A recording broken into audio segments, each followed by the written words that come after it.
안녕하세요. 인천에 사는 30대 후반 여자입니다. 이혼의 상처가 이제 막 나아갈 쯤이라 이렇게 용기를 갖고 사연을 보냈어요. 지금 남편과 이혼한 지 이제 2년이 넘어가는데요. 요즘 이혼은 별게 아니라고 하지만 생각보다 이혼의 상처가 크더라고요. 이 정도로 많이 힘들 줄은 몰랐어요.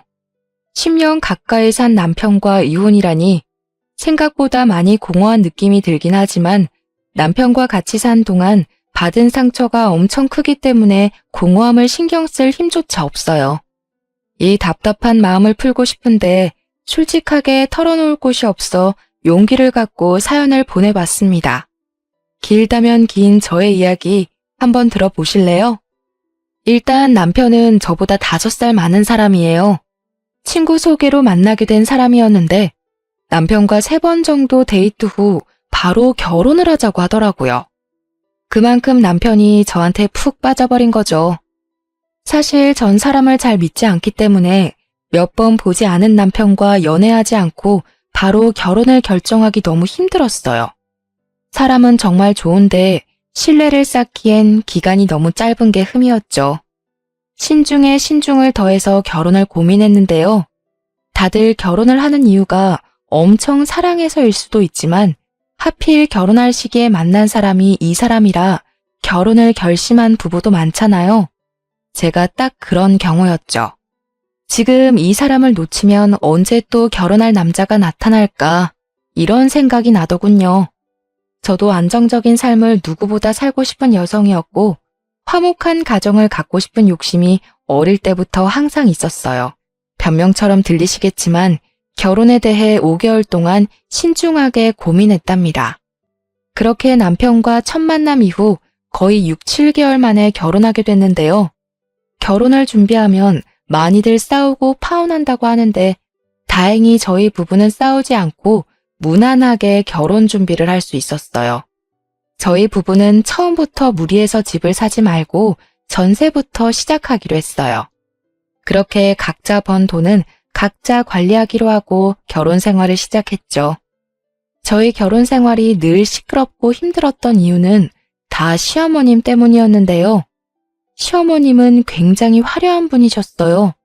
빨간색, 파란색 등등 머리가 항상 알록달록했고 옷 입는 스타일도 엄청 파격적이었어요.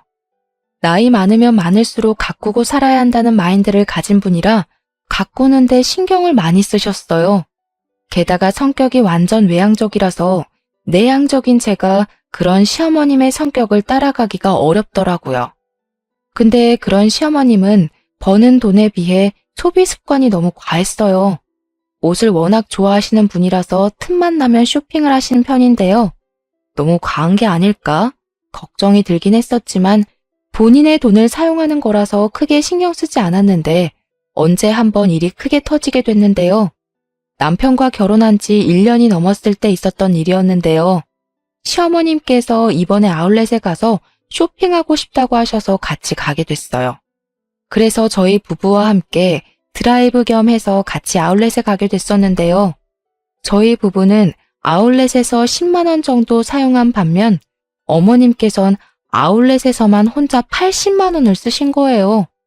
분명 80만 원 쇼핑을 하기 한 달 전에도 가방 하나 사신다고 200만 원 가까이 쓴 기억이 있는데 얼마 지나지 않아 80만 원을 쓰신 걸 보고 놀랬었어요. 얼마나 모아둔 돈이 많으면 이렇게 쓰실까 속으로 생각하고 있었어요. 사실 어머님은 친구들한테 옷이나 가방 자랑하는 걸 굉장히 좋아하세요. 어머님 주변 친구들이 워낙 남편 잘 만나서 호화스럽게 사는 편이거든요. 그런 친구분들한테 뒤처지고 싶지 않아 무리해서 쇼핑을 하는 것도 있다고 하더라고요. 이런 이유로 시어머니가 참 사치벽이 심하다고 느꼈습니다. 근데 며칠 후 어머님이 저희 부부를 찾아오신 적이 있었는데요. 왜 갑자기 찾아오셨나 싶었는데 알고 보니 카드값 때문에 오신 거였더라고요. 얘들아, 이렇게 갑자기 찾아와서 정말 미안한데 돈 좀 빌려줄 수 있니? 요즘 돈 때문에 잠도 제대로 못 자고 있다. 네? 갑자기 돈은 왜요? 급하게 쓸 일이 있으신 거예요? 아니, 그게 사실 이번에 카드값이 너무 많이 나와서 말이야. 엄마, 이번에도 카드값 많이 나왔어? 이번에도 옷 사느라 카드값 많이 나온 거지? 도대체 얼마나 나왔길래 이렇게 갑자기 찾아와? 300만 원. 딱 한 번만 빌려주면 다음부터 이렇게 빌리는 일 없도록 할게. 지금 묵어둔 돈 해지하고 갚을 수 없어서 그래. 알고 보니 어머니 카드값만 무려 300만 원이 나왔어요. 엄청 큰 금액이라 엄청 황당하고 당황스러웠는데요.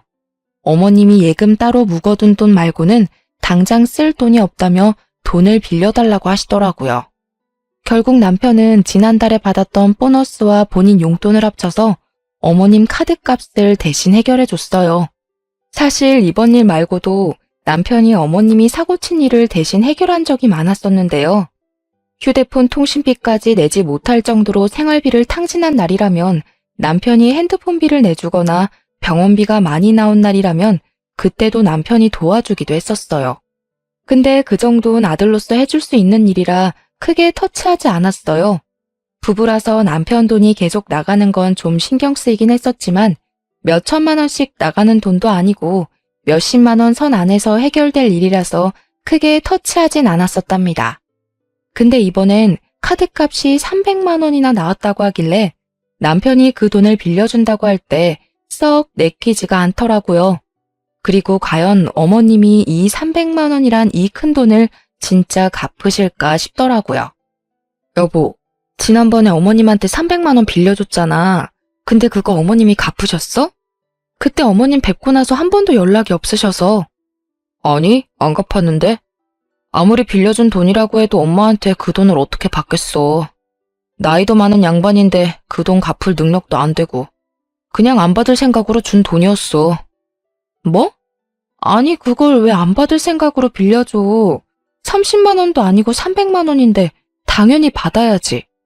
아무리 가까운 가족 사이라고 해도 돈 거래는 철저하게 해야 하는 거야. 이번 주 내로 어머님한테 300만 원 받아. 당신 도대체 왜 그래? 남도 아니고 엄마한테 300만 원쯤은 그냥 줄 수 있는 거잖아. 당신 돈 준 것도 아니고 내 돈 준 건데 왜 당신이 난리야? 뭐? 당신 말 그렇게밖에 못해? 나 당신 와이프야, 와이프. 아무리 우리가 돈 관리 각자 한다고 해도 우리 엄연히 부부야.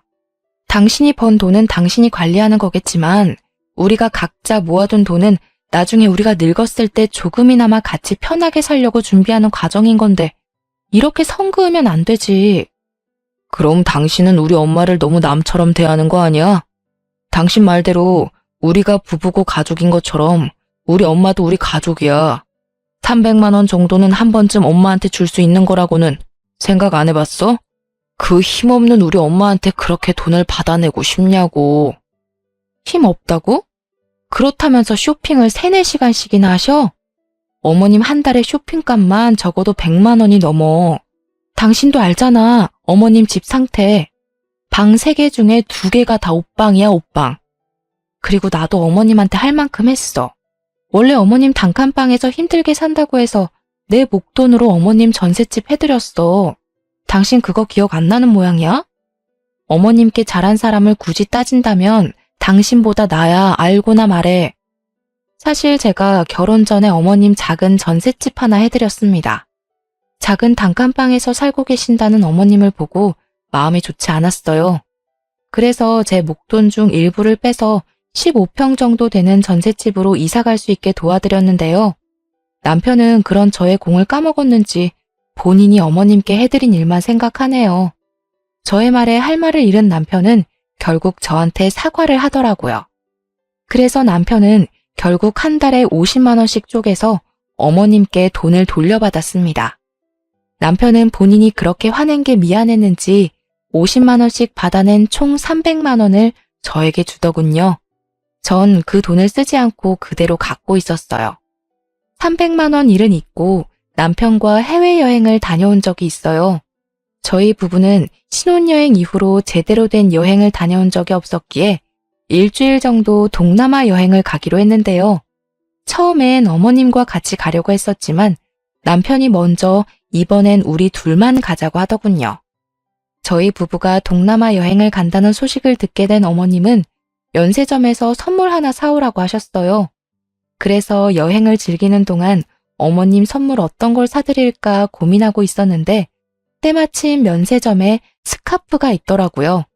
어머님이 평소 스카프를 자주 착용하셔서 10만 원대 스카프 하나 사기로 결정했어요. 여행을 다녀온 당일 어머님께 선물을 드리게 됐는데 어머님이 선물이 마음에 안 드는 눈치더라고요. 제가 사드린 스카프를 전혀 사용하지 않으셨고요. 그걸 받고 심드렁 하더니 그 이후로 2주 넘게 삐져 있었어요. 어머님, 도대체 왜 그동안 저희 연락 안 받으셨어요? 연락 안 받을 수도 있지, 왜 그러니? 무슨 일 때문에 왔는데? 어머님이 하도 연락을 안 받으시니까 무슨 일 있는 줄 알고 직접 찾아왔어요. 그동안 무슨 일 있으셨어요? 그래, 이왕 이렇게 말 나온 김에 솔직하게 말할게. 너희 이번 여행 다녀왔을 때 내가 선물 하나 사오라고 했었지? 근데 어떻게 고작 스카프 하나 달랑 사올 수가 있니? 어머님 평소에 스카프 좋아하시니까 취향 생각해서 사온 거였어요. 스카프 마음에 안 드셨어요? 누가 요즘 면세점에서 스카프만 사니? 다른 집 며느리는 여행 다녀오면 시엄마 생각해서 명품백이나 비싼 화장품 세트 같은 거 사서 준다고 하던데 너는 고작 스카프만 사오니? 주변 친구들한테 창피해서 자랑도 못했어. 어머님이 충분히 서운하실 수 있는 부분이겠지만 저희 어머님 명품백 사드리려고 여행 간 거 아니었어요. 그리고 명품백이 1, 20만 원 하는 물건도 아니고 적어도 2, 300만 원은 거뜬히 깨지는 건데 저희가 그것까지 사드릴 돈이 없었어요. 여행 갈 돈은 있고 이 시애미 가방 하나 살 돈은 없다는 게 말이 안 되잖아. 정말 실망이다 실망이야. 생각보다 어머님의 삐짐이 오래 갔었어요. 저한테 본인 잔심부름을 시키는 것은 물론이고 제가 다니고 있는 회사 앞에 갑자기 찾아와서 5만 원, 10만 원씩 용돈을 가져간 적이 한두 번이 아니에요.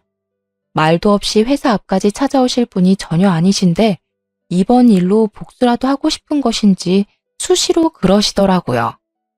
예전에 남편이 시어머님께 빌려준 300만 원을 저한테 준 적이 있었잖아요. 그 돈을 그동안 쓰지 않고 갖고 있었던 게 천만 다행이었어요. 그 돈으로 결국 어머님 명품 가방 하나 사드렸습니다. 아무리 남편이 저한테 준 돈이지만 그래도 남편한테 미리 말하고 가방 하나 사드렸어요. 남편은 고맙다고 절 안아주더라고요. 이런 철없는 시어머님 때문에 하루에 수십 번은 천국과 지옥을 오고 갈 때가 많아요. 저에게 가방을 선물 받은 어머님께선 동창 모임에 가서 가방 자랑을 엄청 했다고 들었어요. 우리 며느리가 사줬다면서요. 그래도 그 말을 들으니 기분은 좋았네요. 그런데 제가 이혼을 결정하게 된 큰 대형 사고가 터졌었는데요. 어머님께선 동네 아주머니 두세 분과 자주 놀러 다니는 편이셨어요. 주로 꽃구경을 가거나 함께 카페를 다니셨어요. 카페에서 3, 4시간씩 수다를 떨 정도로 가까운 사이 같더라고요. 그런데 언제부터 동네 아주버님들과 같이 나이트를 다니기 시작하셨어요. 아무리 흥이 넘치고 화려한 걸 좋아하신다고 해도 나이트를 다니시던 분들이 절대 아니었어요. 흥을 풀기 위해 노래방에서 한두 시간 노래 정도 부르는 정도였지 나이트에 가는 편은 아니었는데요. 나이트를 다닌다고 들었지만 전 크게 반대를 하지 않았어요. 아버님과 사별한 지 꽤 되셨기에 적적하시니까 다니는 거겠지 라고 대수롭지 않게 넘겼고 남편도 크게 반대하지는 않았어요. 처음엔 일주일에 한 번 정도 가시는 것 같더니만 어느 순간 일주일에 두세 번은 가는 것 같더라고요. 그래서 너무 다니는 거 아닌가 싶었는데 오히려 어머님은 나이트만 다녀오면 스트레스가 풀린다고 너무 좋아하셨어요. 나이트에 다니고 나서부터 쇼핑하는 횟수가 의외로 줄기도 해서 차라리 다행이다 싶었죠. 근데 언제 한번 어머님께서 연애를 한다고 말씀하셨었는데요. 어머님이 아버님과 사별하고 나서 단 한 번도 연애를 한 적이 없었어요. 재혼할 생각도 전혀 없다고 말씀하신 분이라 그런 어머님께서 연애를 시작하셨다 해서 깜짝 놀랐는데요. 얘들아, 나 요즘 만나는 남자 한 명 있어. 너희들한테 이걸 말해야 하나 고민 많이 했는데 만나다 보니 이 남자 좀 괜찮은 것 같아서 너네한테도 솔직하게 말해야겠구나. 어머님, 너무 축하드려요. 어떤 분이세요? 어서 말해주세요. 나이트에서 만난 남자이긴 한데 그 사람도 와이프랑 사별한 남자더라고. 그 후로 여자를 만날 생각 전혀 없었는데 이번에 처음으로 날 좋아하게 됐다네. 에휴, 참 부끄럽다. 너희들은 내가 연애해도 괜찮겠니? 당연하죠. 전 진작에 어머님이 연애하길 바랬어요. 당신은 어때? 어머님이 연애하시니까 좋지? 근데 걱정되는 게 있어. 나이트에서 만났다는 게 참 마음에 걸리네. 아무리 둘 다 연세가 있으신 분이라고 해도 만난 장소가 너무 불순하잖아. 정말 괜찮은 분 맞아? 내가 산 세월이 있는데 남자 하나 볼 안목도 없겠어? 참 다정하고 좋은 사람이야. 어머님은 소녀처럼 정말 좋아하셨어요. 연애할 생각이 없다고 하셔서 평생 혼자 사시는 게 아닐까 걱정이 많았었는데 이제 어머님도 새 삶을 살 수 있다는 사실에 정말 행복하더라고요. 어머님께서 이번에 새로 만나는 남자친구는 어머님보다 4살 정도 많은 분이셨어요. 두 분께서 일주일 내내 만나서 데이트를 즐기고 그런다고 하셨는데요. 근데 어머님이 말씀하시는 걸 들으면 그 남자친구분 하는 행동들이 좀 이상하더라고요.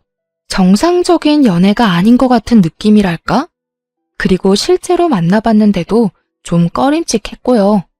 데이트를 하다 보면 서로 번갈아가며 데이트 비용을 내거나 하는 게 있어야 하는데 모든 비용을 어머님이 내셨어요. 게다가 신발부터 옷, 가방 등등 갖고 싶은 물건이 있으면 모두 다 어머님께 사달라고 한다고 하더라고요. 하는 행동을 보면 완전 늙은 제비 같더라고요. 언제 한번 어머님 남자친구와 어머님, 저 이렇게 3명이서 저녁 식사를 한 적이 있어요. 남편은 이날 회사 일 때문에 참석을 하지 못한 상태였는데요. 저녁 식사 장소는 어머님 남자친구분께서 알아본 곳이라고 들었는데 생각보다 가격대가 높은 레스토랑이라서 놀랬어요. 아무래도 며느리인 저를 본다고 하니 신경 쓴 게 보이더라고요. 이날 남자친구분께서 식사 대접을 해주나 보다 싶었는데 결론부터 말하자면 제 착각이었어요. 어머님, 여기 스테이크 너무 맛있네요. 그러게 말이야. 혁호씨, 너무 맛있었어요. 하여튼 혁호씨, 음식점 고르는 센스가 있다니까. 당신 며느리 보는 날인데 신경 써서 장소 선택 좀 해봤어요. 마음에 들어요? 그럼요. 맛이 아주 훌륭해요. 세아가, 너도 마음에 드니? 네.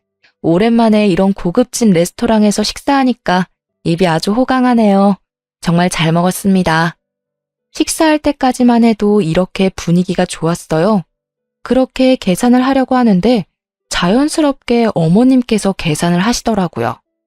어머님 남자친구분도 당연하다는 듯 어머님을 계산대로 은근슬쩍 밀더군요. 그 모습을 보고 전 너무 황당해서 어머님이 계산 못하도록 막고 제가 대신 계산했습니다. 대략 50만 원 가까이 나왔었는데요. 제가 어머님이 계산 못하도록 막고 대신 계산하니까 어머님과 남자친구분께서 몹시 당황해하는 눈치더라고요. 이제까지 어머님께서 남자친구분께 자주 선물을 해드리는 것 같아 도대체 어떤 분이길래 어머님께서 이렇게 쩔쩔매며 만날까 궁금했는데요. 그래서 이날 저녁 식사 자리를 마련한 거였어요. 실제로 남자친구분께서 어머님께 하는 행동을 보니 대충 짐작이 가더군요. 이 식사 내가 샀어야 하는데 며느님께서 계산을 벌써 하셨네. 그러네요. 아가, 왜 너가 계산했니? 이 저녁은 우리가 사야 했었는데. 전 이날 최대한 말을 아꼈어요. 이미 속에선 어머님이 너무 안쓰럽기도 하고 어머님이 왜 이런 대우를 받으면서 연애를 해야 하나 속상하더라고요. 그래서 일단 어머님 남자친구분을 서둘러 보낸 뒤 어머님과 근처 카페에서 이야기를 나누기로 했어요. 근데 남자친구분께서 집에 갈 때 쓸 택시비까지 가져가던 거 있죠? 완전 제비가 따로 없더라고요. 어머님, 저랑 둘만 있는 거니까 솔직하게 말하셔야 해요. 저분한테 약점 잡히거나 한 게 있으세요? 그게 무슨 말이야? 약점이라니. 어머님 남자친구 좀 이상한 것 같아요. 이번 식사 자리만 봐도 딱 보여요. 두 분이 진지하게 만나는 사이라면 보통 이 식사 자리 남자친구분께서 직접 계산을 하는 게 맞지 않나 싶어요. 저 연세에 돈이 없지 않으실 텐데 자연스럽게 어머님이 계산하도록 만드는 게 좀 이상한 것 같아요. 분명 이 레스토랑도 남자친구분께서 직접 알아봤다고 하지 않으셨어요? 그래서 당연히 그분께서 직접 계산할 것 같았는데 이 식당 1, 2만 원 하는 곳도 아니고 한 사람당 10만 원은 기본으로 드는 곳인데 여길 알아봐 놓고 돈을 안 낸다는 게 수상해서요. 아유, 누가 내는 게 뭐 어때서 그러니. 그리고 저 사람 여유 있는 사람도 아니야. 나는 지금 만나고 있는 남자 돈 때문에 만나는 게 아니라 마음이 착해서 만나는 거야. 그리고 이번 일 절대 영호한테 말하지 마라. 아들 녀석 이번 일 알면 난리 칠 게 분명해. 당연하죠. 전 그냥 걱정돼서요. 어머님이 그분한테 자주 선물하고 그러는 것 같기도 해서요. 아유, 우리 며느님 걱정도 많으시네. 너희들 걱정시킬 정도로 이것저것 사다 바치는 일 없을 테니까 쓸데없는 걱정은 하지 마렴. 과연 쓸데없는 걱정일까요? 차라리 제 착각이었으면 좋았을 텐데요. 어머님이 걱정하지 말라고 해서 한동안 모른 척 했어요. 꽤 오랜 시간 잘 만나길래 오히려 속으로 응원도 했네요. 근데 몇 달 뒤 어머님이 결국 일을 만드셨는데요. 어머님이 예전처럼 카드값이 다시 많이 나오게 됐다는 겁니다. 한동안 카드값이 많이 안 나오는 것 같아서 남자친구분께서 이제 더 이상 제비짓을 하지 않는다 생각했는데 다시 저희 어머님한테 이것저것 사달라고 한 것 같더라고요. 지난번에 쇼핑 때문에 카드값이 300만 원 정도 나왔다면 이번엔 카드값이 500만 원이나 나왔어요. 그 이유를 들어보니 남자친구한테 이것저것 사주는 것도 모자라서 이번에 무리해서 여행을 다녀왔다고 하더라고요. 역시 제가 의심한 그대로였어요. 카드 통지서를 들고 저희 부부집에 찾아와서 또 돈을 빌리려는 어머님을 보고 속이 답답하고 억장이 무너지더군요. 게다가 카드값 밀린 것도 모자라서 현재 핸드폰비와 보험비까지도 밀린 상태라 이 전부 다 해결해야 한다고 말씀하시는 어머님은 눈물을 글썽이더군요. 아니, 왜 본인이 내야 할 돈까지 내지 못하면서 그 할아버지한테 충성을 다하는지 이해가 안 가더라고요. 미안하다. 내가 새아가 너 얼굴 볼 면목이 없다. 이 나이 먹고 카드값 하나 해결 못하다니. 이번 한 번만 부탁한다. 어머님, 진짜 정신 좀 차리세요. 이게 도대체 몇 번째예요? 제가 분명 말씀드렸죠. 그 할아버지 조심하라고요. 근데 어머님이 그러셨잖아요. 걱정하지 않아도 좋다고. 근데 이게 무슨 짓이세요? 네? 화내지 말고 제발 한 번만 부탁할게. 어머님 앞으로 예금 하나 있으시죠? 그거 억지로 갖고 있지 말고 해지하세요. 그걸로 밀린 핸드폰비랑 보험비까지 정리하시면 되겠네요. 어머님께선 노년연금과 함께 우리 부부한테 조금씩 용돈을 받아서 생활하시는 분인데 무슨 생각으로 이렇게 감당하기 어려운 일을 벌이신 걸까 답답하기만 하더라고요. 젊은 남자와 만나서 호구당하는 것도 아니고 그 늙은 할아버지한테 간이고 쓸개고 다 내줄 것처럼 행동하는 어머님이 정말 이해가 안 되었죠. 어머님이 가지고 계신 예금 하나가 있는데 전 그 예금을 해지하라고 말했습니다. 근데 어머님께선 쭈뼛쭈뼛거리더니 충격적인 말 한마디를 하셨어요. 그 돈, 그 사람한테 있어. 네? 어머니, 정말 왜 그러세요? 얼마나요? 얼마나 주셨는데요? 6천만 원. 그 사람이 주식 좀 할 줄 안다고 하길래 내가 투자 목적으로 6천만 원 줬어. 2배 이상 불려준다고 하길래. 근데 정말 잘 되고 있는 것 같더라고. 어머님이 주식에 대해 뭘 안다고 그러세요. 요즘 주식시장 얼마나 안 좋은데요. 그거 손해보더라도 당장 돌려받으세요. 아시겠어요? 그거 돌려받는 대로 카드값이랑 핸드폰비 다 해결하시고요. 어머님을 집에 돌려보내고 전 시름시름 앓았습니다. 어머님 때문에 마음 편할 날이 없기 때문인데요. 그날 저녁 남편이 퇴근하고 나서 시름시름 앓고 있는 저한테 왜 그러냐고 묻더군요. 전 그런 남편에게 어머님과 있었던 일을 모두 말했어요. 근데 남편은 이미 알고 있던 것처럼 반응이 싱겁더라고요. 그리고 주식 얘기를 꺼냈었는데 그때부터 사색이 되더군요. 혹시 당신도 그 할아버지한테 돈 준 건 아니지? 자기야, 일단 화내지 말고 들어. 나 그분한테 3천만 원 드렸어. 나도 요즘 주식에 대해 관심이 있는데 그분이 딱 주식을 하고 있다고 해서 한번 투자 좀 해봤어. 근데 정말 잘하는 분이라고 하더라고. 너무 걱정 안 해도 돼. 당신 정말 미쳤어? 그걸 왜 나한테 허락도 없이 투자를 하냐고. 3천만 원이 네 집 개 이름도 아니고 왜 마음대로 그걸 주냐고. 어머님도 6천만 원이나 드렸다더라. 왜 둘 다 나한테 그러는 거야? 그분이 사기라도 치면 어쩌려고. 아니야. 그분 사기치거나 그럴 분은 아닌 것 같아. 그리고 당신이 무슨 돈이 있다고 3천만 원이나 그 사람한테 투자를 해? 사실 우리가 예전에 공동으로 모아둔 3천만 원 예금 그거 깨서 드렸어. 정말 미안해. 내가 그거 꼭 제자리로 돌려놓을게. 나 한 번만 믿어줘. 그걸 손댔다고? 진짜 당신이나 어머님 모두 다 질린다. 도저히 안 되겠어.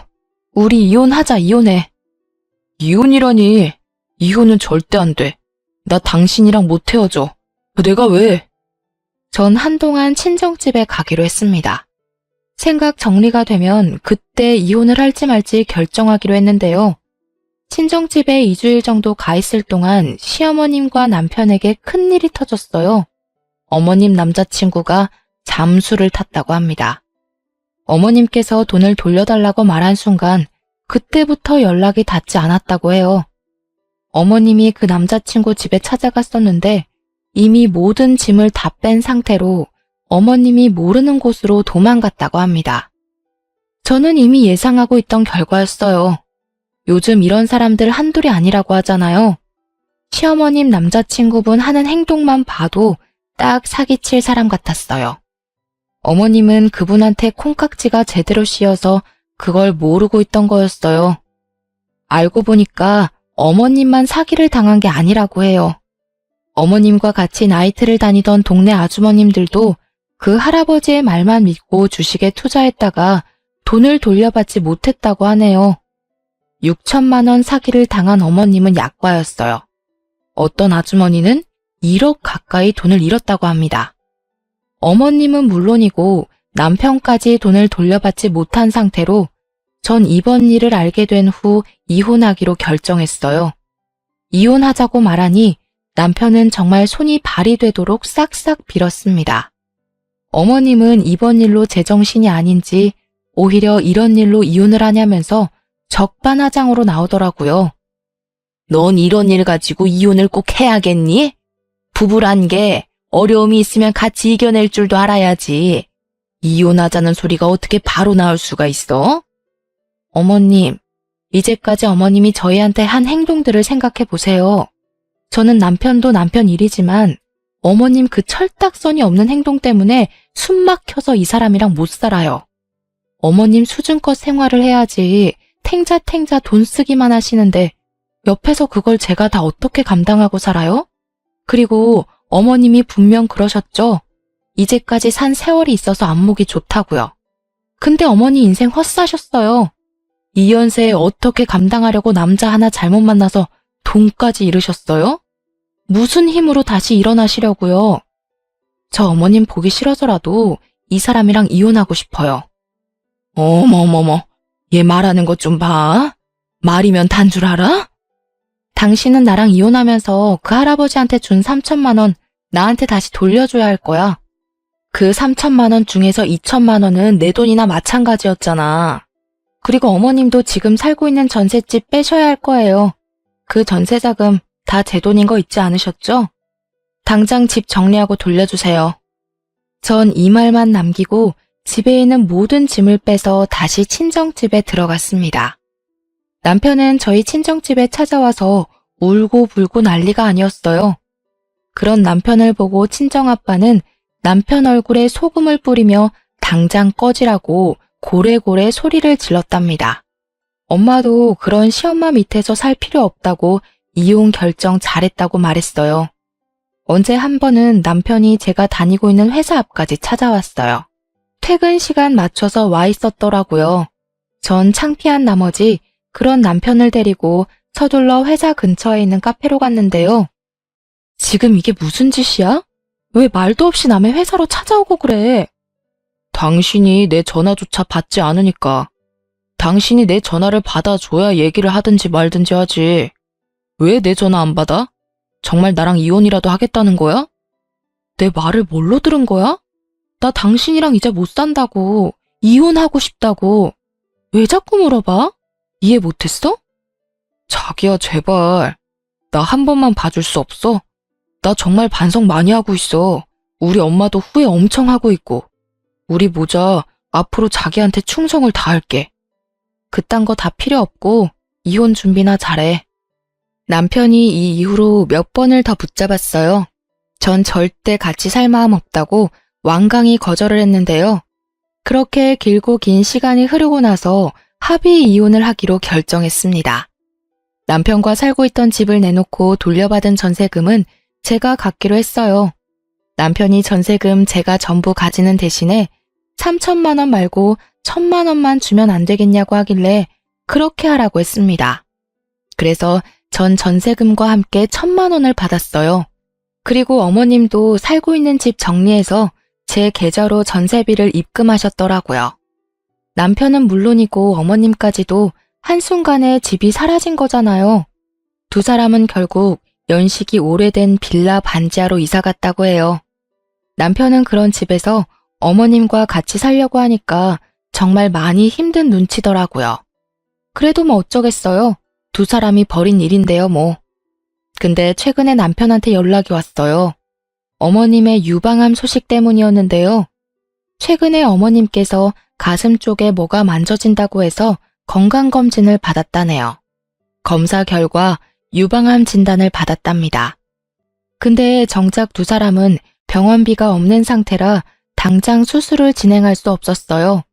그래서 남편이 수술비를 빌리기 위해 저한테 전화를 한 거였더라고요. 여보, 잘 지냈어? 이혼하고 오랜만에 연락하는 것 같네. 정말 미안한데 돈 좀 빌려줄 수 있을까? 우리 엄마가 이번에 암 진단을 받아서 내가 지금 너무 찌질한 거 알겠지만 엄마가 아프다는데 어쩔 수가 없네. 당신이랑 이혼하고 나서 나 쥐뿔도 없어. 당신도 알잖아, 우리 사정. 이번 한 번만 도와줄 수 없어? 딱 한 번만 도와주면 진짜 당신한테 연락 안 할게. 내가 뭘 믿고 두 사람한테 돈을 빌려줘. 어머님이 아프신 건 안타까운 일이지만 이젠 내가 상관할 일이 아니라고 봐. 이젠 나 당신 가족 절대 아니야. 당신 능력껏 해결해. 다시는 연락하지 말고. 이번에 돈 한 번만 빌려주면 더 이상 연락하지 않을게.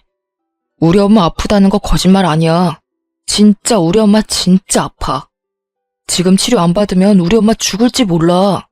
사람 한 번 살린다 생각하고 돈 좀 빌려주라. 나 정말 미치겠어. 반대로 장모님이 암이라고 생각해봐. 당신도 속상할 거잖아. 내 입장 딱 한 번만 생각해줘. 우리 이제까지 산 정을 봐서라도 딱 한 번만. 나 당신이랑 이제까지 산 정 하나도 없어. 이미 당신한테 있던 정 다 떨어졌어. 그리고 어머님이 아프든 말든 나 속상할 거 하나도 없고 이제 완전 남의 일이야, 남의 일. 당신이 대출을 받든 콩팥을 팔든 어떻게든 알아서 해결해. 나한테 돈 빌릴 생각하지 말고. 전 단호하게 남편의 부탁을 거절했어요. 처음엔 어머님이 아프다는 말에 조금은 고민이 되긴 했었어요. 하지만 그걸 제가 책임질 필요는 없잖아요? 이젠 제 가족도 아닌 사람한테 돈과 시간, 마음을 쓰고 싶지 않았어요. 남편과 연락한 그날 저녁에 시어머님께서 직접 저희 친정집에 찾아왔더라고요. 제가 남편의 부탁을 거절한 걸 알고 급한 마음에 저희 친정집에 찾아온 거래요. 아니, 그래도 그렇지. 여기가 어디라고 찾아오나 싶더라고요. 참 어려운 사이인데 말이에요. 어머님의 모습을 보니 정말 아픈 사람이 맞긴 한 것 같더라고요. 예전엔 어머님이 약간 통통하신 편이었는데 살이 많이 빠지셨더라고요. 사돈, 정말 오랜만이네요. 미애, 너도 잘 지내고 있었니? 이렇게 갑자기 찾아오게 돼서 미안하다. 너도 알겠지만 내가 지금 몸이 많이 안 좋아. 아까 아들이 너한테 전화 한번 했다고 하던데. 근데 너가 거절했다고 들어서 병원비가 당장 필요한데 돈 빌릴 곳이 전혀 없어서 말이야. 사돈도 많이 당황스러우시죠? 제가 꼴 보기가 싫겠지만 사돈만 괜찮으시다면 병원비 좀 빌려주실 수 있나요? 제가 빨리 치료받지 않으면 곧 죽을지 몰라서 그래요. 여기가 어디라고 찾아오세요? 아무리 아픈 사람이라고 해도 그렇지 돈 빌릴 곳이 그렇게 없습니까? 우리 딸이 당신들 때문에 얼마나 고생했는데 죽을 거면 우리한테 알리지 말고 조용히 죽어요. 당신네들이 어떻게 살든 죽든 우린 알고 싶지 않으니까. 맞아요. 저 어머님 때문에 트라우마까지 생길 것 같아요. 여기가 어디라고 이렇게 찾아올 생각을 다 하셨어요? 멀쩡한 아들 두고 왜 저희한테 찾아와서 이러시냐고요. 앞으로 저한테 이런 일로 찾아오는 일 없었으면 좋겠어요. 얼마나 인생 헛살았으면 돈 빌릴 사람 한 명도 없냐고요. 저 이제 어머님 며느리 아닙니다. 다른 사람 알아보세요. 저 더 이상 어머님이랑 얽히고 싶지 않아요. 두 모녀가 독하긴 진짜 독하구나. 아이고, 언제부터 날 그렇게 챙겼다고 트라우마 이런 말을 입에 올리냐? 사돈은 딸 교육을 어떻게 시키셨나요? 딸년이나 애미나 똑같네, 똑같아. 뭐? 딸년? 아픈 년이 못하는 말이 없네. 당신은 아들 새끼 얼마나 잘 키웠길래 그래? 쥐뿔도 없는 년이 입 달렸다고 말 함부로 하네. 죽을 고비 앞두고 있으니까 눈에 뵈는 게 없는 거야? 당신이 뒤지든 말든 우리가 상관할 바 아니니까 당장 꺼지라고. 불쌍한 척은 다 하던 시어머니가 한순간에 독한 마녀처럼 비아냥거리기 시작하더라고요. 아픈 사람이 맞나 싶을 정도로 굉장히 못된 사람처럼 보였는데요. 조금이나마 빌려줄 마음이 있었는데 비아냥거리는 어머님의 모습을 보고 그 마음이 싹 사라지게 됐습니다. 자칫 어머님의 연기에 넘어갈 뻔했네요. 사람이 연기를 저렇게 잘할 수 있을까요? 그런 시어머니의 모습을 보고 화가 난 우리 친정엄마는 화분에 넣어두려 펼쳐놓은 흙을 시어머니 면상에 뿌리면서 내쫓았습니다. 눈에 흙이 들어갔는지 서둘러 도망가셨고요. 이날 화가 너무 난 나머지 전 남편한테 따졌습니다. 아무리 돈이 급해도 그렇지 친정집까지 찾아오게 만드냐면서요. 남편은 어머님이 저희 친정집에 찾아온 걸 모르고 있던 눈치였어요. 어머님이 왜 구걸까지 하게 만드냐 물었더니 남편이 회사를 그만뒀기 때문이래요. 남편이 솔직하게 말하더군요. 본인이 명예퇴직을 당해서 돈을 구할 데가 없기 때문이었어요. 명예퇴직을 당했다니? 그게 무슨 말이야? 사실 내가 당신이랑 이혼하고 나서 너무 힘들었거든. 그래서 술 마시는 일이 많았었는데 언제 한번 술 먹고 부장한테 전화해서 술주정 좀 했거든.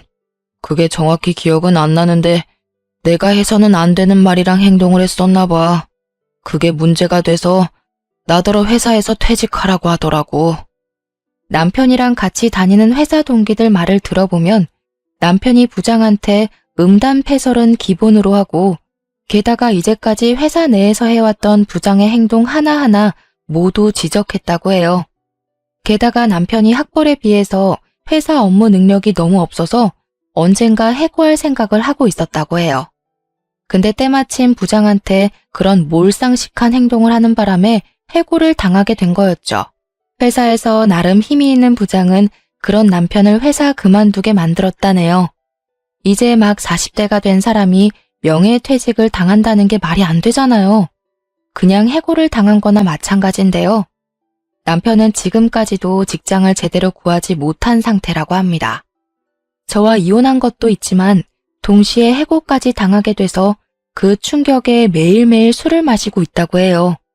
어머니 생각해서라도 하루라도 빨리 일을 구해야 하는데 남편은 그런 생각할 힘조차 없는 것 같아요. 어머님은 수술을 잘 받았는지 않았는지는 그 이후로 물어보지 않았어요. 아마 치료를 제대로 받지 못하고 있을 겁니다. 남편이 돈도 벌지 않고 술만 마시고 있으니까요. 그런 두 모자를 보고 있으니 속이 다 후련하고 몸과 마음이 가벼워진 것만 같아요. 돈 문제로 사람 속 썩이던 두 사람한테 벗어났다는 생각에 정말 하루하루가 행복해요.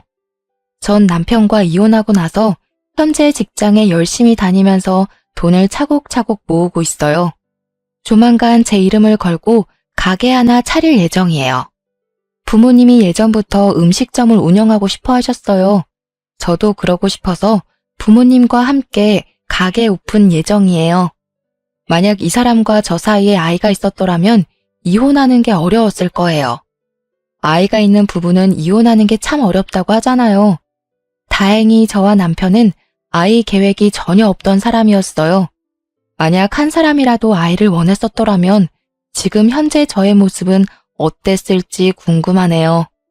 주변 친구들도 시부모님 잘못 만나서 엄청 고생하고 있거든요. 근데 그 친구들은 모두 아이가 있어서 섣불리 이혼을 하지 못한다고 해요.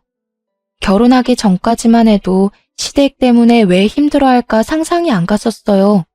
두 사람이 좋으면 그만이지 않나?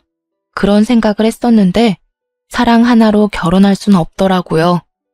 결혼 생활을 유지한다는 게 참 쉬운 일만은 아닌 것 같아요. 아무리 내가 잘한다고 해도 남편이나 시댁 식구 한 명이라도 내게 못한다면 결혼 생활 한순간에 무너지는 것 같아요.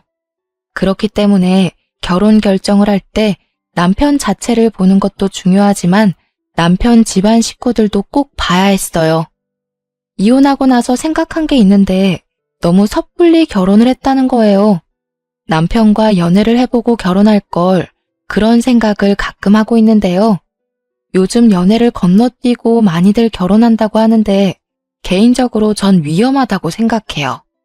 그 사람에 대해서 조금 더 알아보고 결혼하는 게 덜 위험한 일이 아닌가 싶어요. 주변 사람들은 다른 사람 만나서 재혼할 생각이 있냐고 물어봐요. 근데 전 두 번 다시 결혼하고 싶지 않아요. 부모님도 그 지겨운 결혼을 못하러 두 번씩이나 하냐며 성을 내셨어요. 저도 결혼을 다시 하진 않을 것 같아요. 결혼이란 게 참 쉬운 일이 아니기 때문이죠. 아무리 서로 사랑해도 돈 문제로 다들 헤어진다고 하는데 이번에 뼈저리게 느꼈습니다. 만약에 재혼을 한다고 해도 또다시 이혼하지 않는다는 보장도 없잖아요. 그리고 이제까지 받아온 스트레스와 억압에서 벗어나니까 오히려 너무 행복하고 자유롭더라고요. 저와 다르게 결혼 생활이 행복한 사람도 분명 많을 거예요. 하지만 반대로 저처럼 결혼 생활이 지옥인 분들도 분명 있을 텐데요. 이혼을 권장하는 것은 아니지만 본인의 행복을 위해서라면 이혼을 하는 것도 하나의 방법이라고 알려드리고 싶어요. 만일 시댁, 남편, 돈 등등 여러 문제로 인해 이혼 고민을 하고 있는 분이라면 망설이지 말고 당장 하는 것도 나쁘지 않다고 생각해요. 자유로운 몸이 된 저는 지금부터라도 열심히 행복하게 살아볼 예정이에요. 남편과 살면서 못 쌓은 추억과 커리어 등등 다시 쌓아볼 예정이고요. 지금껏 답답하고 길고 긴 저의 이야기를 들어주셔서 감사합니다.